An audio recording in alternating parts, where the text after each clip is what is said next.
Hey guys, welcome back. So first off, again, almost or over 100 views now on the channel total, which is really, really cool. If you would have told me 3, 4 months ago that I'd have a YouTube channel, let alone have over 100 views, I wouldn't believe you. But no, I've been thinking today, and one of the things that I wanted to talk about, when thinking about making this channel is something that's really important to me and a really important topic that I mean, I think it's talked about to an extent, but not as often as it should be. And what I mean by that is being yourself. Right? That's what this video is going to be titled. That's what the video is going to be about.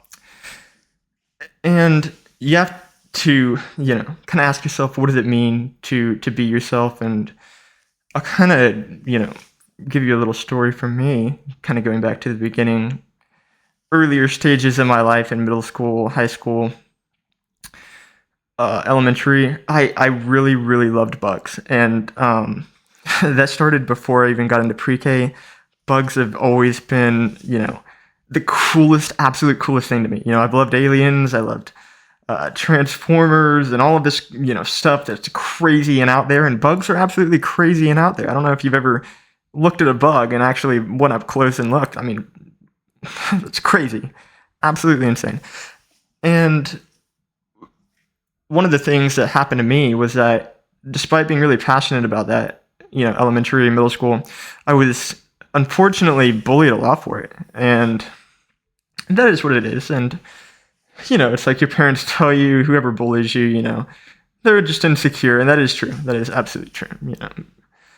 Um, but yeah, I was made fun of. And a lot of times it kind of felt like a lot of these people who were making fun of me, I didn't really see them having a clear passion of their own that they were, obviously really, really passionate about in the same way that I was. But that is what it is, and so maybe they felt insecure about that, or they felt jealous, or I don't know. I have no idea.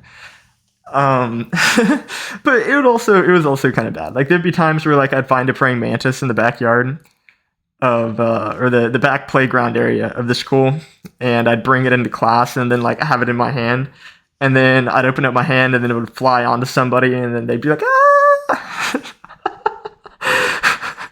Those are some of my favorite memories. But so maybe that was it. Maybe, but but no. Going into now.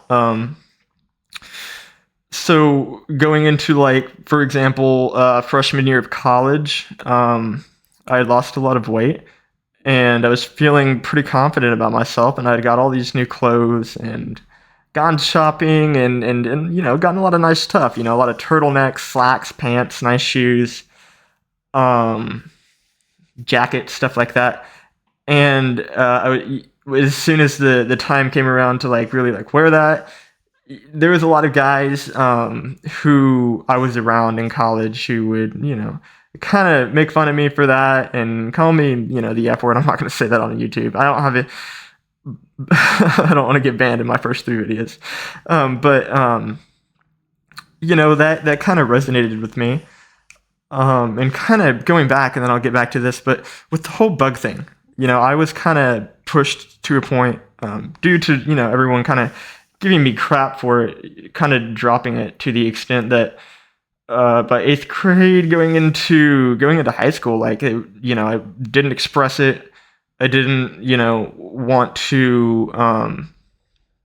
I didn't want that to be me because every time that I allowed it to be me, everyone had an issue with it and they had something to say, and I didn't want to bring attention to myself because I didn't like people making fun of me. I didn't like, obviously no one does. No one likes hearing negative stuff about them, right?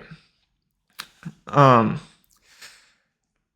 and I think by allowing that to happen and then me starting to kind of conform to doing whatever everyone else is doing, saying whatever everyone else is saying, interest align with everyone else, kind of lost myself, right? And what grew in the place of that was me doing something that wasn't me to garner attention and looking back on it, it's like, man, I wish that I could have just realized that, like, yeah, people are gonna give you crap no matter what in life. Literally, no matter what you do. It could be the most positive, amazing thing ever. You could be doing the most amazing thing ever. Spider-Man, for example. J. Jonah Jameson absolutely hates him. I'm biggest hater, my biggest hater, dude. but no, everyone's gonna hate no matter what. And I wish that I could have realized that about the whole bug thing, right? And to a smaller extent, this was me, by the way. No one had any influence on this, but whenever I was like 13, 14, I had a ton of Transformers from growing up, and I got rid of all of them. I don't even think I put a price tag on them. I just gave away all of them in a garage sale, and some of them were awesome. They were some of the coolest figures ever, right? And I gave them away because in the back of my head, I'm like, okay, like, crap. Like, I really like these. Like, I think they're really cool, but people are gonna make fun of me for sure. If I have these around, everyone's gonna make fun of me. I had all of these Halo Mega Bloks Lego sets, all of these other Lego sets, gave them all away. Not the Halo Mega Bloks, by the way. I put those all in my closet. They're safe to this day. I love them. I'm so glad that I did not give those away. Yeah, I love them. But anyways, kind of hid all of that away. And I think a lot of that had to do with, I'm worried that somebody is going to have something negative to say. They're going to make fun of me. They're going to say this is childish, this is that. This is whatever. And it is, and to an extent, like, maybe someone else's thoughts are accurate, but it doesn't mean that it's true for me, because again, the whole point is being yourself, right? And all of this looping back, like, I wish that I could have just realized that. I wish that I could have just earlier on been, this version of me that said, hey, this stuff may be weird and it may be out of the norm, but I'm going to do it anyway. Right? And so now I'm going to go back, going into college, wearing all of this stuff, doing all of this, people saying this and that. I didn't allow it to get to me in the same way. And what I actually found was that by, metaphorically standing my ground, by not really giving into it, not, whenever they'd say something, I'd be like, okay, like, whatever, man. Like, if you feel that way, that is what it is. Like, I literally can't do anything to change that. Even if I wanted to, it would be up to you to change how you feel. But anyways, I didn't allow that to put me in a place where I felt less about myself, or more importantly, felt like I didn't want to keep doing that, or keep being myself in whatever capacity that is. And I'm really glad that it didn't get to me, because I have met some of my absolute closest friends and some of the most amazing people in my life, from whether it be, walking across campus and somebody's like, hey man, I love that outfit, like, let's hang out sometime, or like, in my department, in college, mentioning, collecting, or like being into Star Wars, which a lot of guys are, you know what I mean? But being into anything niche, and then some other, people being like, hey, I'm into that too. Like, for example, I would have never thought that in high school, I would have been like, oh, that's just so childish. Like, I'd get made fun of for sure. But I played Beyblade. It's like someone had a Beyblade arena and brought all of it, shout out Gavin. But that was some of the most fun I've ever had. And to think that in high school, that version of me would have been like, okay, like, this is against the norm. This is not, something that, like, I could never be popular if I was seen doing this. And that the idea that consumes, that thought alone consumes so much. Like, the idea that I won't be popular, I won't fit in, I won't be in this group, I won't be in that group. I'll tell you what, if there is something that you enjoy doing that is actually niche, but it's kind of cool, like Beyblades, or you play Magic the Gathering, I don't know, Dungeons and Dragons, or like, me and my roommate would collect Transformers and figures and everything, bugs, whatever, any of that. If you are into any of that, and the group that you want to be a part of is making fun of you or has anything negative to say, you don't want to be a part of that group. Like, you straight up you don't want anything to do with anything with people that have anything negative to say, because they're going to be riddled with insecurity. And what you're going to find is that if you actually want to make it into that group, you're going to desanitize yourself, make yourself into flour, and then go into that group as an infiltrator. I need to catch my breath. This mask is hard to breathe in. What you're going to find is that, they're boring. You're going to have way more personality than them. You're going to have so many more interests and so many more things to talk about, and you're going to be hanging out with them, sitting around with them, and you're like, what am I doing? Because it's not you, right? And it's not you.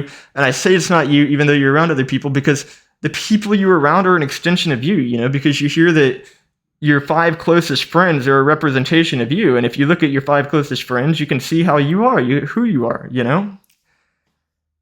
And you really want to, you don't, you always hear like, oh, you don't want to hang out with people that are exactly like you.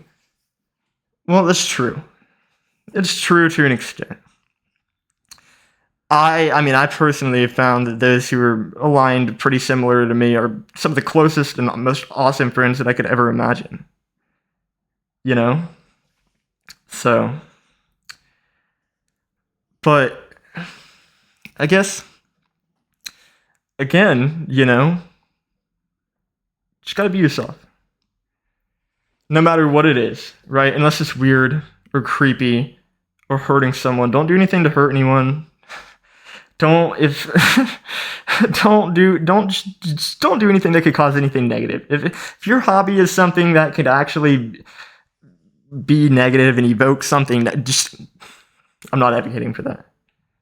But if you are like, well, I want to cover my house in Teenage Mutant Ninja Turtles, like, sure, go for it, bro. And I'm gonna make a further point, because I'm not saying I've seen this a lot, and I'm not saying that it's predominantly happening or anything like that, but there are cases. And this is real cases that I've heard about, where you will have a guy or a girl who's really into something. They have all of these collectibles, figurine, whatever. It could be anything. And their partner is like, well, to be with me, you need to give all of that away, right? And then inevitably, in pursuit of what they believe is love, they give it all away. And, they end up posting somewhere on Facebook about 3 years later, oh, my, partner, this and that, I gave everything I loved away, and I wish I didn't do that. Don't do that. Don't ever feel pressured to do something or make a drastic change to the extent that you are giving away things that you love that there's no reason to give away because somebody else wants you to, because that's just control. That is simply just somebody else having control over your life. You don't want that. I mean, you are in control of so few things in your life, so few things, right? Actually, the only ones that you do control. Your emotions, your thoughts, your actions, your words. You control that. You can control. But don't let somebody else push you out of what you want to be, of who you want to be. Don't listen to, if society is saying that everyone needs to like the color indigo, you can still love the color violet even more so, and I don't know, but just keep doing what you do and keep doing what you love. And I think that eventually there's going to be a lot more positive that comes from that than whatever desanitized, version of you that could exist because you want to try to fit in, And I do get that it's hard. I really do understand that, especially in today's age. It seems like with all of the phones, it'd be really easy to make friends and it'd be really easy to connect. But it honestly seems harder than ever, right? But let's be on the point. Just keep doing it, and eventually you will, run into somebody who, whether it be a friendship, a relationship, whatever, whatever. I think that about wraps it up. I just really wanted to get that point across, and I've been thinking about it heavily. And if I have any more to say on the topic of, being yourself and the importance of that, I'll definitely, put that out there. But yeah, just as a closing statement, don't ever be someone that disparages anyone. Don't ever be someone who, is talking, negatively. And it can be hard. Like, obviously I'm not I'm not perfect about that either. Like, there's, things that we all need to be better at, and just, if someone is trying to do them, just don't have anything but positive to say. And if you don't have anything positive to say about that, just don't say anything at all. There's nothing wrong with having a thought in your head, and sometimes that's not, it's not a nice thought. Sometimes it's not even constructive, but just keep it in your head, and observe that thought, and think about what that means, and how you can, change that into something positive if possible, maybe. But yeah, I hope that whoever ends up watching this, I hope that you get something positive. And I don't really know in terms of future videos, like, what I'm gonna get on here and ramble about next. I don't have like a talking points, or like prompts, or like any type of structure at all. I'm not gonna lie. It's just, really for fun for me, and it is really fun. And I really thank all of you guys who watched and enjoyed it. If there's anything else that you want me to talk about in the future, like, put it in the comments. But other than that, I'll probably be on here again really soon with, who knows? Who knows? Something totally random. We'll see. But I hope that you guys have a great one, and I'm sure that I'll see you soon.